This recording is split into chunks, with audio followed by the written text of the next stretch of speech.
Dear friends, thank you so much for your kind cooperation and help. Because of your kind help and cooperation, we are being able to give these sewing missions to these beautiful poor people from India.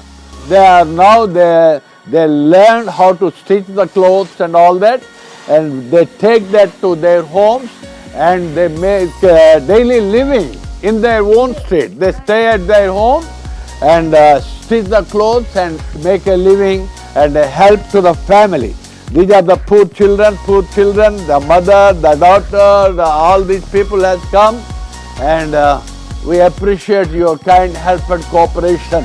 And please pray for us. This is the city of Rajahmundry, a great city in the Andhra Pradesh, and you are helping the people of Andhra Pradesh and India. Thank you. God bless. Praise the Lord.